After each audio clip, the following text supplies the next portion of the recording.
یہ بات انجینئر صاحب تک پہنچانے کے لیے کر رہا ہوں کہ اگر ان میں تھوڑے سا شعور اور عقل ہوگا نا تو یہ سمجھ جائیں گے کہ اس آدمی کا مقصد سوائے فتنہ پھیلانے کے اور کچھ بھی نہیں۔ جو بندہ جھوٹا بے ایمان ہوگا نا اور اس کو شک ہوگا کہ میں جھوٹا اور بے ایمان ہوں، میرے عقیدے میں خرابی ہے، اللہ کی قسم قیامت تو قائم ہو سکتی ہے، وہ یا مباہلے کی موت مر جائے گا اور مباہلے میں اللہ کے غضب اور لعنت کا شکار ہو کے مرے گا، یا کبھی بھی مباہلے کا چیلنج قبول نہیں کرے گا۔ بالکل صحیح بیان کرتا ہے۔ دین کا مسئلہ دیندار سے ملتا ہے، یہ یاد رکھیں۔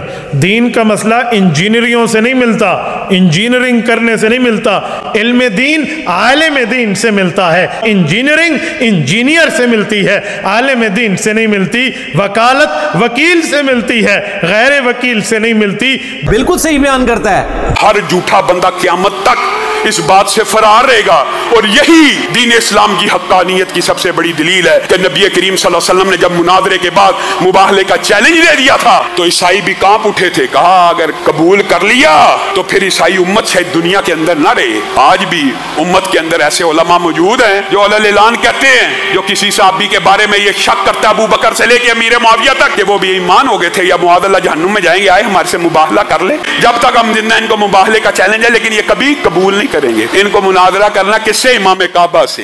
امام کعبہ، یار بندہ کوئی بات کرتے بھی یا کر لیتا ہے۔ امام کعبہ کو پہلے اردو سکھائی جائے، پنجابی سکھائی جائے، جہلم کا لہجہ سکھایا جائے، تیرے سامنے بٹھایا جائے۔ بالکل صحیح بیان کرتا ہے۔ ایک انجینئر ہے مرزا، وہ کہتا ہے کہ میں ائمہ اربعہ سے بھی زیادہ علم رکھتا ہوں۔ وہ انجینئر ہے نا، انجینئرنگ کرے، یہ تو نہیں کہ ائمہ اربعہ پر آگے، ائمہ اربعہ کے علم سے بھی اس کا علم زیادہ ہو گیا، ماشاءاللہ ماشاءاللہ، ان کی جوتی کے برابر بھی تیرا علم نہیں ہے۔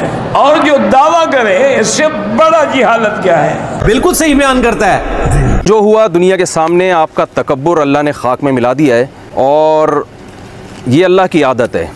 تو میں نہیں آپ کو زیادہ نصیحتیں کرنا چاہتا، بس میں آپ سے یہ کہوں گا کہ آپ کی باتیں بھی غلط ہوتی ہیں اور آپ کا اسٹائل بھی غلط ہوتا ہے۔ بہت ہی متکبرانہ اور فرعون والا آپ کا اسٹائل ہے جو اللہ نے آج انشاءاللہ خاک میں ملا دی ہے۔